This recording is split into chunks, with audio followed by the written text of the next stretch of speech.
种下了自由的种子，让它改变每一寸土地，带走了故乡的尘土，扬洒在我每一寸脚印。前路漫长，却步履不息，风沙吹我脸颊，越痛越向前。而去，就让岁月抚平这痕迹，泪水送走这别离，待我归来时才拥抱你。时光吹着赤脚的孩子，奔跑迎接着风雨，待我归来时花开满这天地。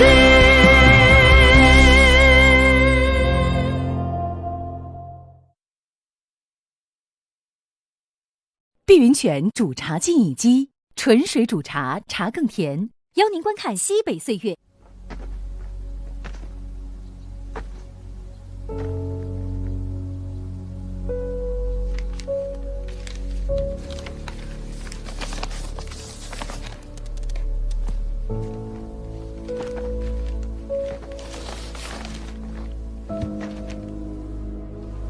从报纸上看，陕北的红军还在。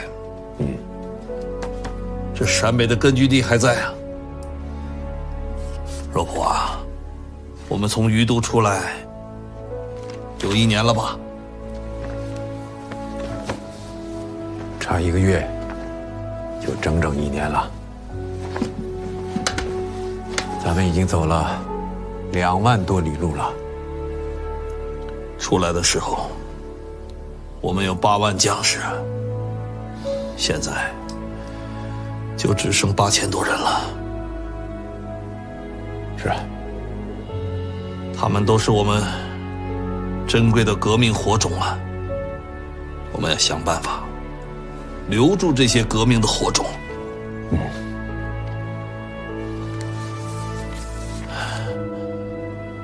陕北能不能成为中央红军的落脚点？老毛，我们应该马上开个会，认真的研究一下。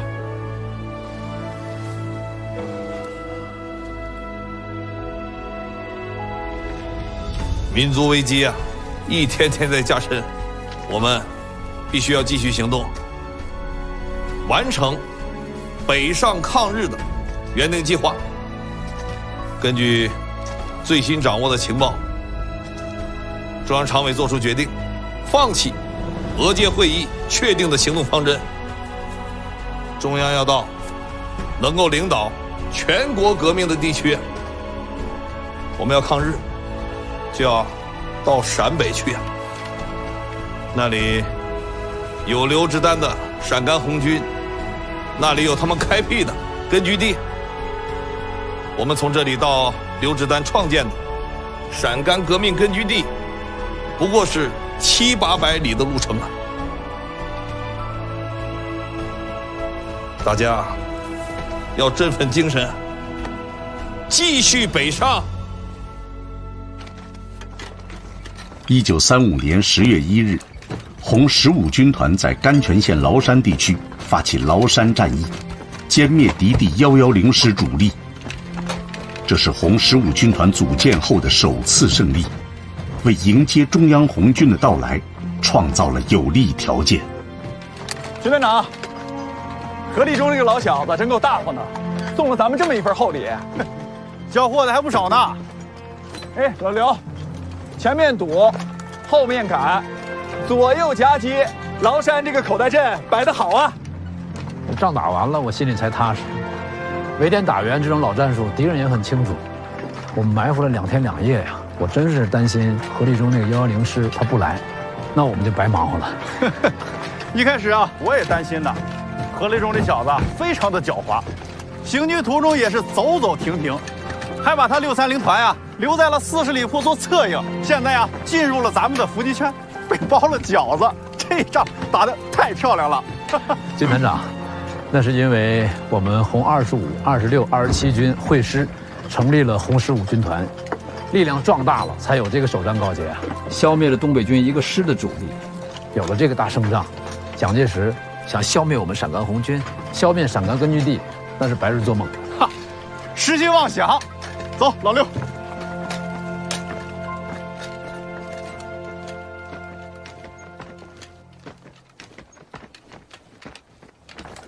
一次消灭敌人一个师的主力，这在陕甘红军历史上就没有过。是啊，所以说团结就是力量。如果我们没有跟红25军会师，怎么能打这么大胜仗？是。过来送军粮的运输车回去也不用空着了，这么多缴获，这装都装不完。郑军，你马上再扩编几个运输队，我估计很快要有更大的仗要打。还有更大的仗？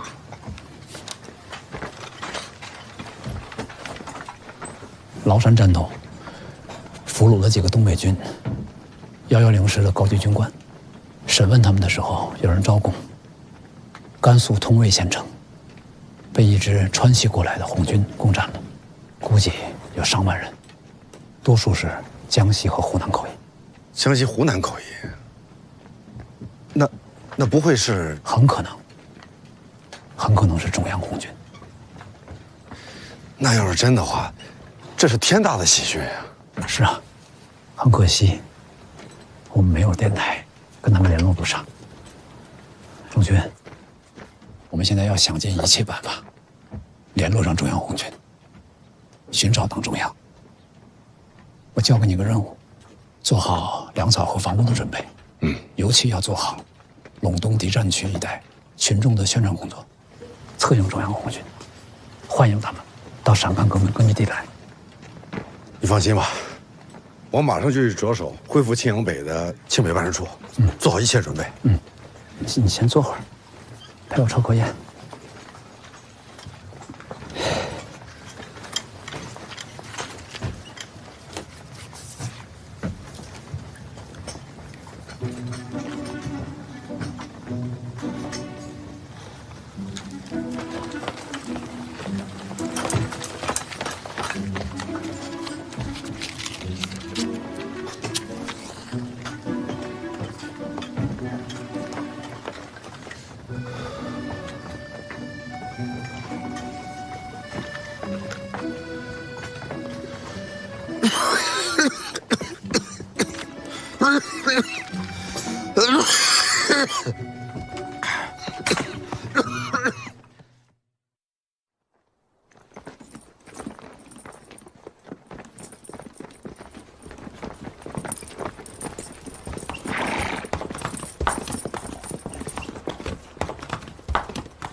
把这个人带过来。一江同志，顾林同志，冯一江同志，顾林同志，最近在做什么工作？好久没见到你啊！一言难尽啊。自从茶田被停职以后，我一直处于待命状态。这次成立政治保卫局，上级派我到这儿当审讯科长，协助您的工作。把你给派来了，太好了！我正愁人手不够。走，进屋。来，我来。走，小六，这边。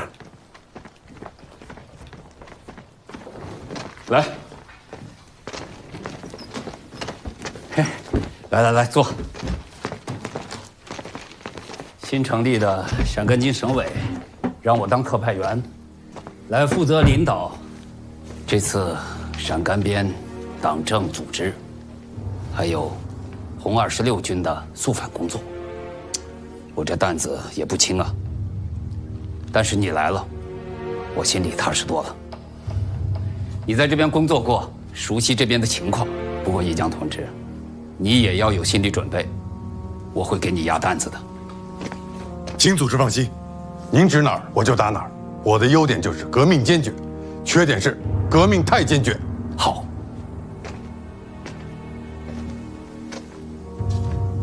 革命就需要你这样的同志。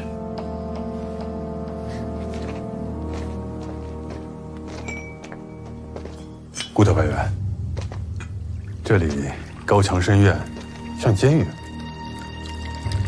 你还是有些职业敏感性的，只有用最严厉的手段，才能对付那些反革命分子和右倾分子。来之前，我已经收集掌握了一些材料。别管那些反革命分子有多顽固，我都能让他们老老实实交代，彻底揭露他们的反革命阴谋。关键的关键是阶级立场是否动摇的问题。在陕甘边党内和红26军中，右倾分子的势力不小，他们执行党的政策不坚决，这种不坚决就是反党。这个问题不解决、不纠正，以后是要出大问题的。看看我给你带的材料。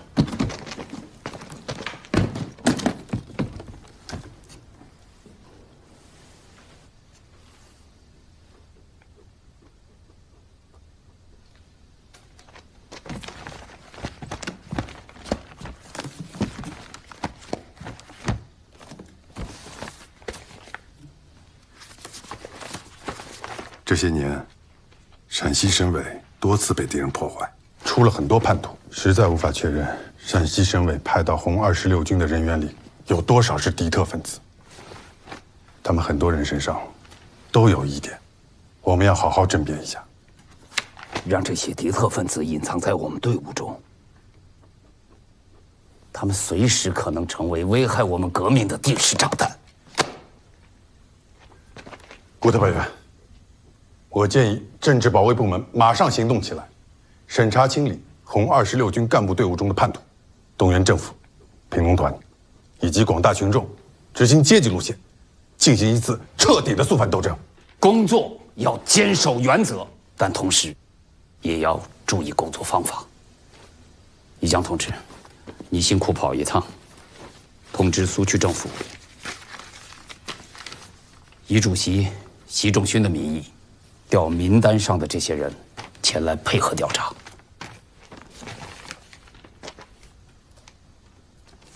是。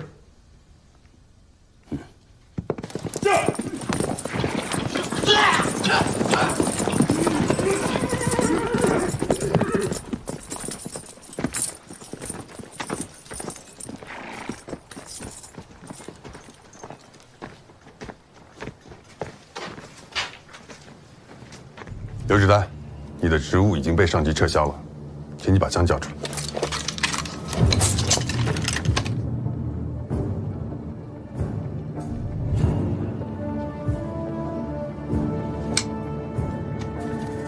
刘志丹，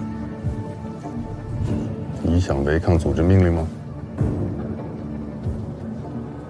明哥，把枪收起来，收起来。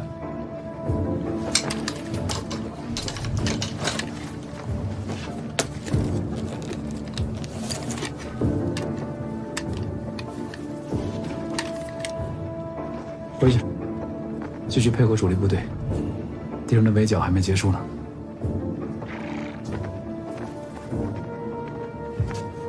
走啊！是。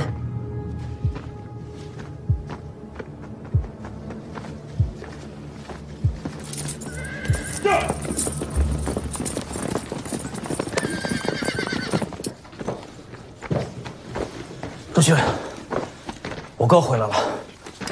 老刘回来了啊？他人呢？被抓了。老刘也被抓了啊？那前线谁指挥嘛？谁还有心思管前线呢？现在闹得人心惶惶的，我估摸着再往后很快就轮到咱们这些人了。前线在打仗，他们在后方就这么搞，我现在就找他们去。哎，你听我说，仲勋，政治保卫局的信要你去。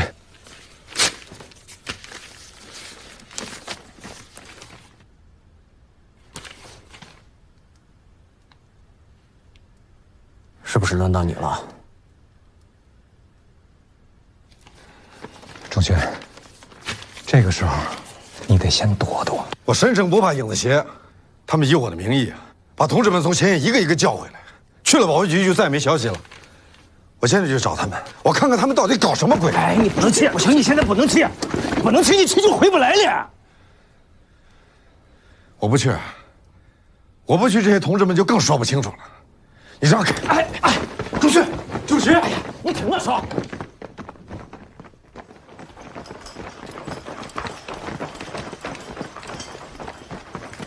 徐宗勋同志，请交出你的枪，这是命令。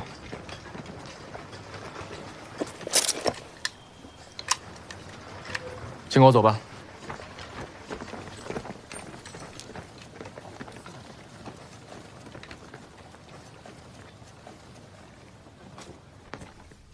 好了，人已带到，带进来。进来。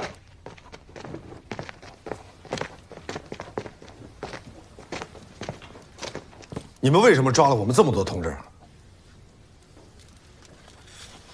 坐下。你还担心别人呢？你先担心你自己吧。你知道我们找你来干嘛吗？你们的信我收到了，但我不明白你们到底要干什么。坐下。放开！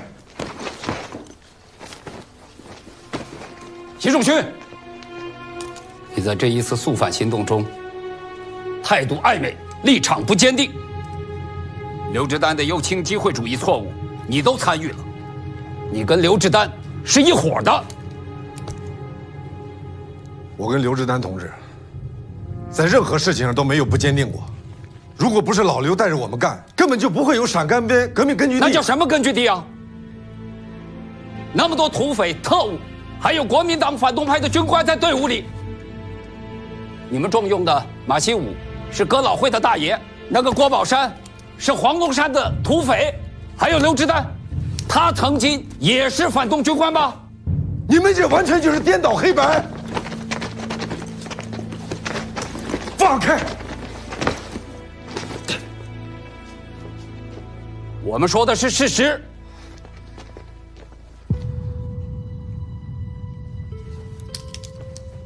习仲勋，你好好回忆一下，你是什么时候当的叛徒？我不是叛徒，我也从来没当过叛徒。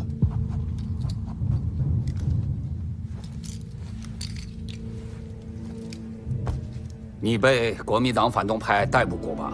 是，我是坐过敌人的大牢。他们为什么放了你？因为他们没有办法证明我是共产党员。那你现在怎么证明你是共产党员？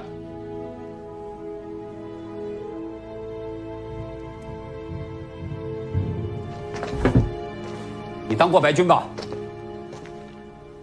是，我是当过白军，但是是组织安排我去发动兵运工作。当年在赵金苏区，是杜衡点名要你过来的吧？杜衡是不折不扣的大叛徒、大特务，他为什么偏偏要你来？我们有理由相信，你是敌人派过来的，你是打入革命内部的反革命。我明白了。当年杜衡就给我扣过少林主义、逃跑主义、右倾机会主义的帽子，现在你们又给我们扣上反革命叛徒的帽子。我告诉你，你们错了。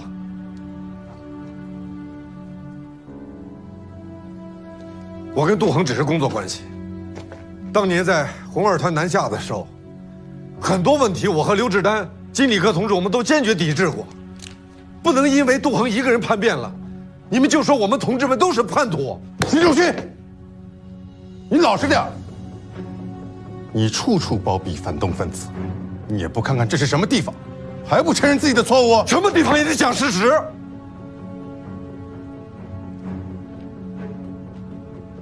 你们完全罔顾事实，我绝不承认。我们有的是时间让你承认，把他给我带下去。放开！不用你们动手，我自己会走。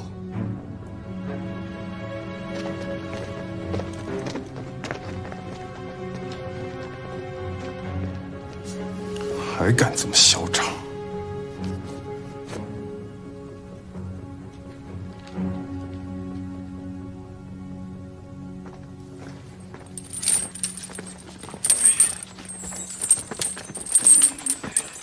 老徐，你怎么也在这儿？他们怎么把你打成这样了？军情，他们说我是叛徒，是特务，是反革命，还说我杀害了赤卫队员。他们胡说八道！你们怎么能对自己同志下手？好好点，别说。啊，周军。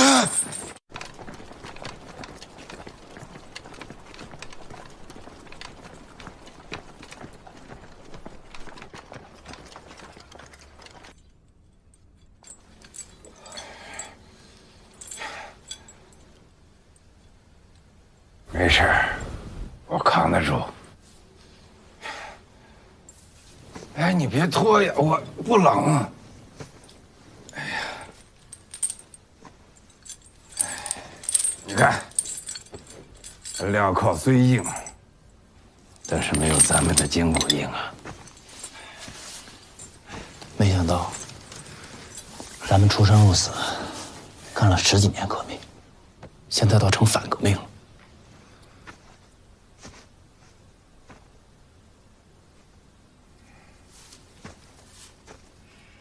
同志们，肃反已经出现了偏差，到了乱扣帽子的境地。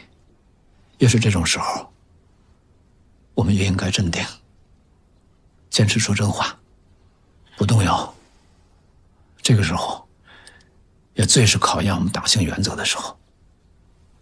我们要经得住考验，坚持下去。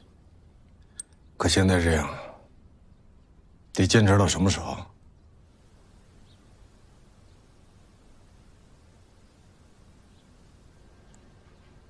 朱军，你还记得我跟你说过，有一支打到通渭的红军大部队吗？你是说中央红军？对，我们要等他们，等他们来。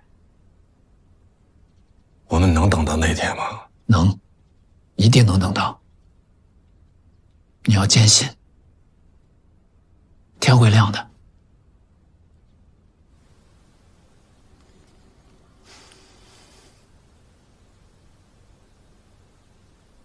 来，大家往一起靠一靠。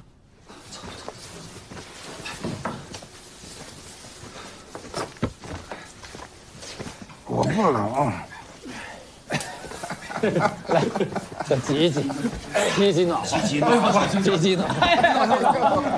哎呀，哎，暖和了，暖和了，羊来肚子儿受劲儿哟，三道都来，咱们见个面面容易，两个花花难。一个在那山上游，一个在那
谢谢你们，谢谢，谢谢。好了，谢谢。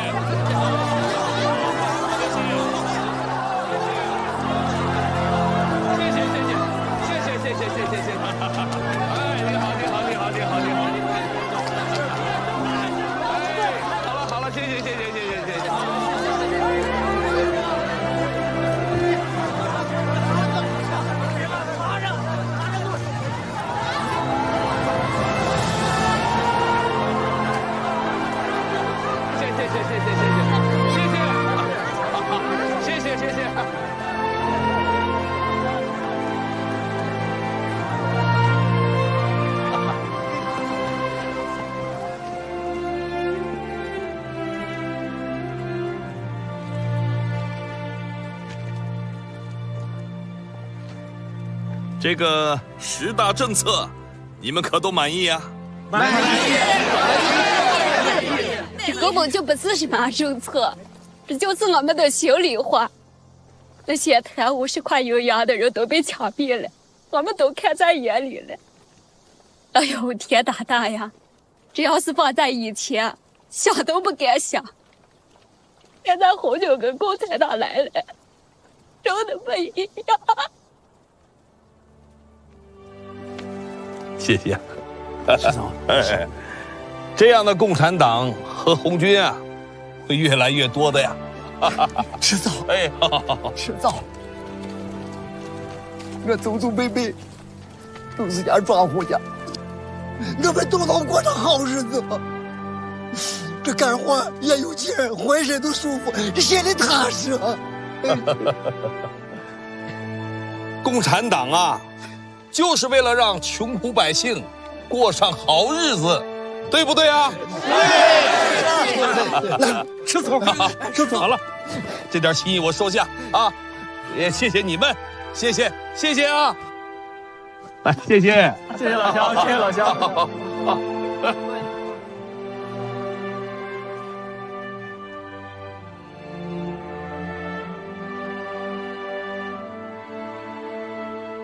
我达从刘老先生那儿借了300银元，因为偿还不起，就带着我给他家揽长工。后来，志丹同志回到家乡拉队伍，就动员我参加革命。我说我要是跟着你革命了，那欠家的债咋办？他说革命就是为了推翻一个人剥削人的社会，你先跟着我一起革了我家的命，再去革所有剥削者的命。后来他把啥都扔下，带着全家参加了革命，说他是反革命。就是砍了我张明科的头，我也不相信。明科同志，坐。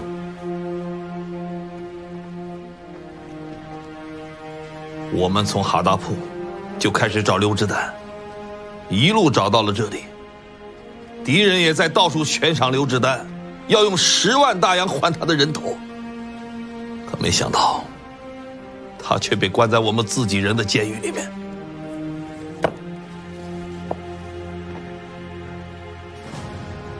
左倾教条主义这一套，真是要害死中国革命。罗麦同志，主席，你和贾托夫带上一部电台，马上去一趟，传达一条命令：停止逮捕，停止审查，停止杀人，一切听候中央来解决。好的。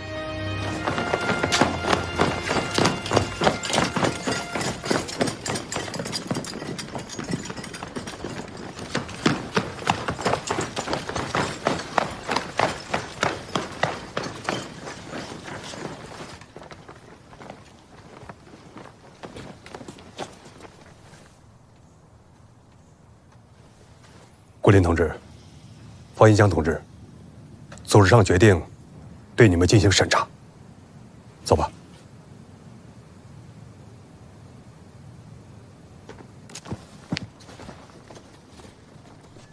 开门，放人。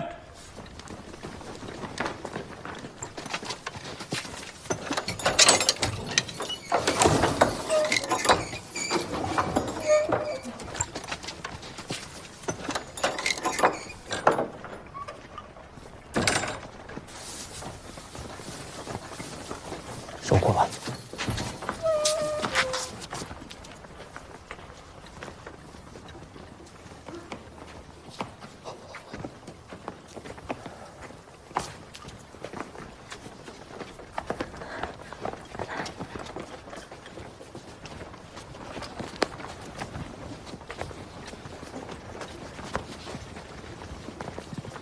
收获了，收获了。同志们，在毛泽东同志的亲自过问下，由洛夫同志指导的5人党务委员会经过认真的调查，我宣布，刘志丹、高岗、习仲勋以及在场的所有的同志们都是无罪的，立即释放。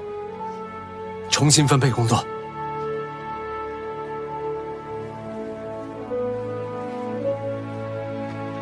毛泽东同志听取汇报后说，逮捕刘志丹同志是完全错误的，是莫须有的诬陷，是极为主义，是疯狂病。顾林和方一江已经被带走，接受调查。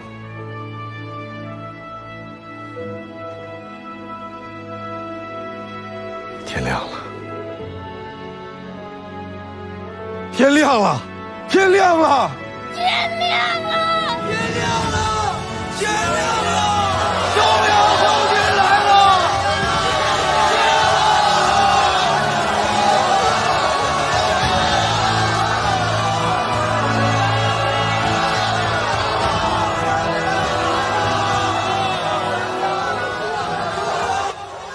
徐烈，徐烈。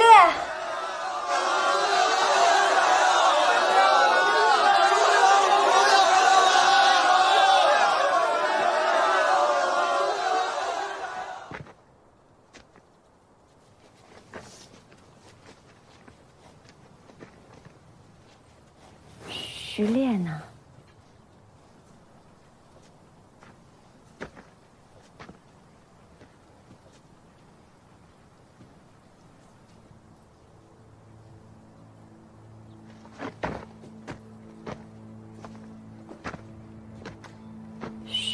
徐烈呢？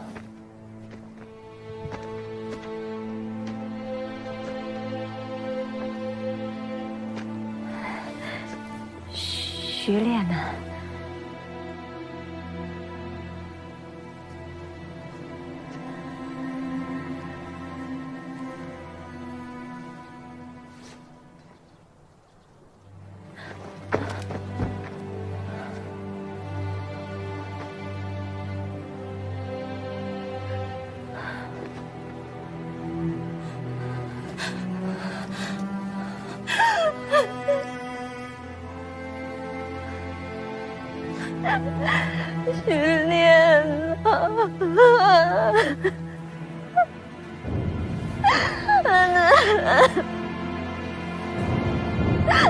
徐烈。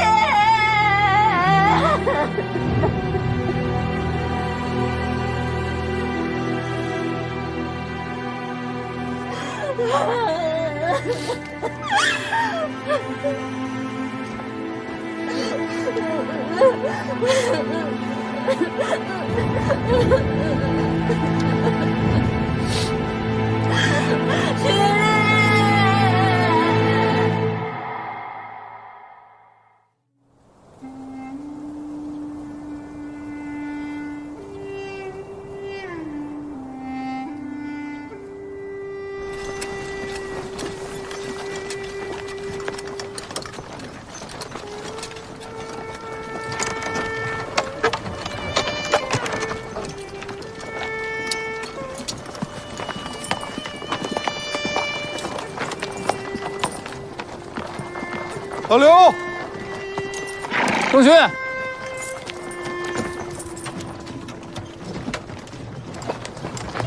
仲勋，老刘，你怎么来了？我听说你到28军当军长了。啊，你们这是去哪儿啊？我们红28军去东征，现在去瓦窑堡领任务。我给你介绍一下，这是我们红28军政委宋任穷同志。中央红军过来的，参加过秋收起义，资格老，水平高。任正同志好，周迅同志好。行，你们聊着，我去前面看看部队。同志们，现在怎么样？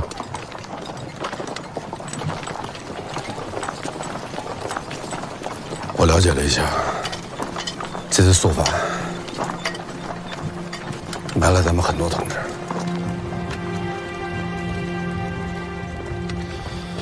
幸亏党中央毛泽东同志及时到了，要不然……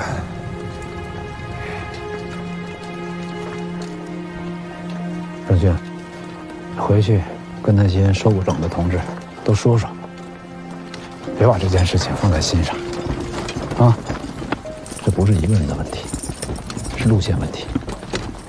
要相信党中央，相信毛主席，会解决好这个问题。你这是去哪儿啊？组织让我离开中央党校，派我去关中担任党团书记。党团书记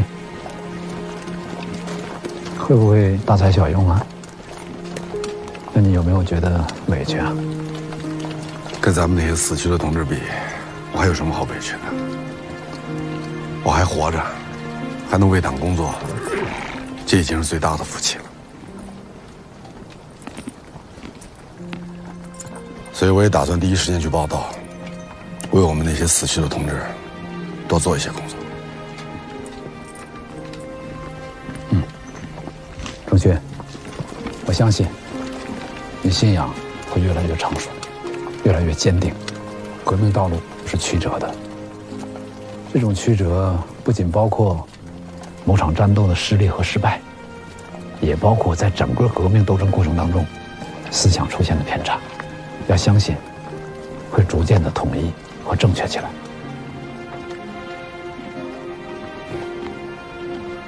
还有啊，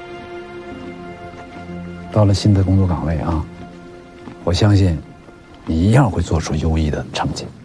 就像我每次交给你的任务，你都完成得非常好。我知道，你放心吧。还有，郑迅。其实我一直想跟你道歉，啊，我几次把你留在赵晋，那都是九死一生的事儿。虽然你每次都完成得非常出色，但是我这心里还是一直很有歉意。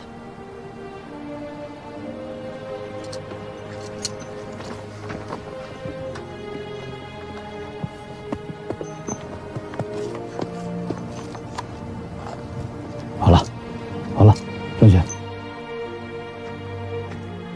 等我凯旋，咱们再好好的拉会儿。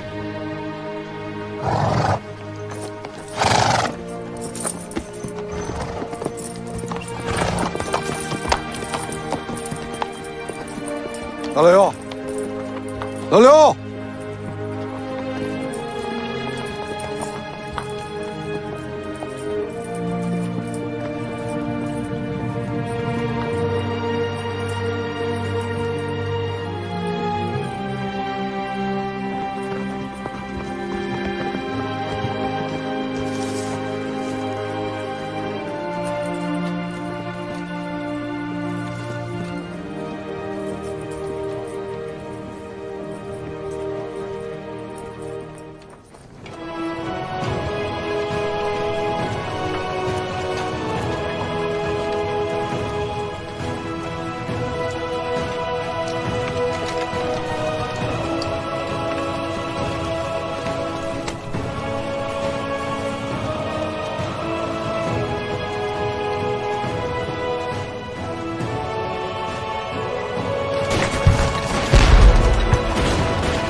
郑安，一团那边攻击不太顺利，我过去看一下。不行，老刘，一团阵地离敌人太近了。没事，你守在这儿，等我消息。指挥员，把握军长。是。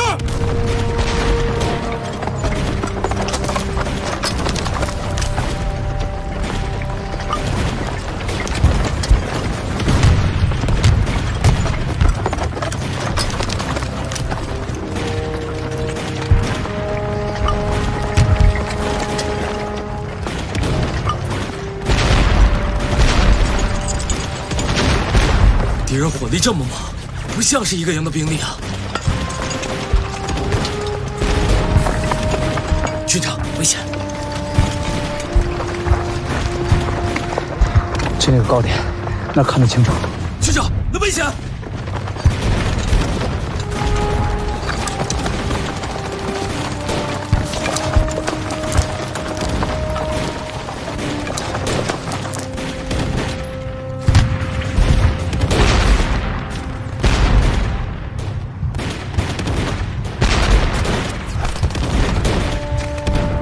前面那个小庙里，那个碉堡里有挺重机枪，通知一团长干掉他。是，我到上面再看看，要找到他们指挥部。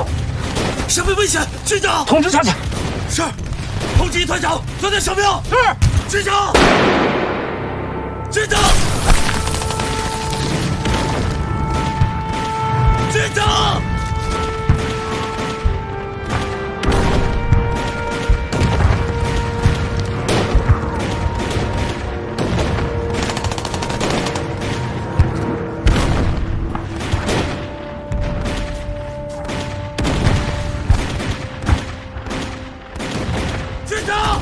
你没事吧？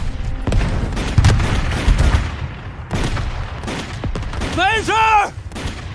通知政委，西南方向的洼地是他们的指挥部，断掉它。是。通知政委，断掉洼地。是。军长。军长。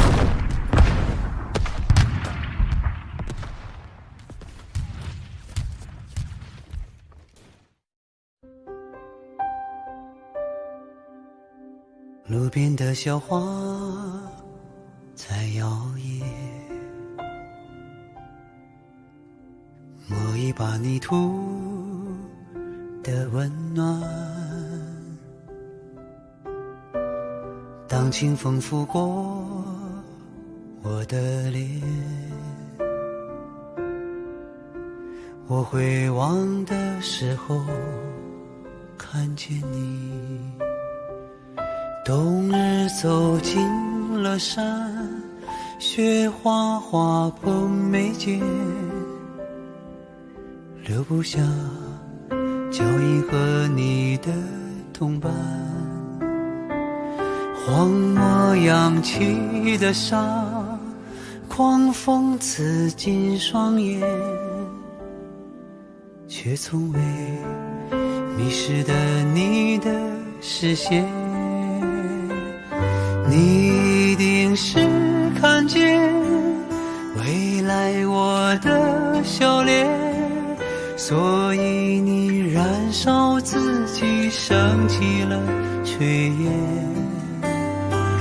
守着我的家园，抚慰每片屋檐，把眷恋化成了期盼。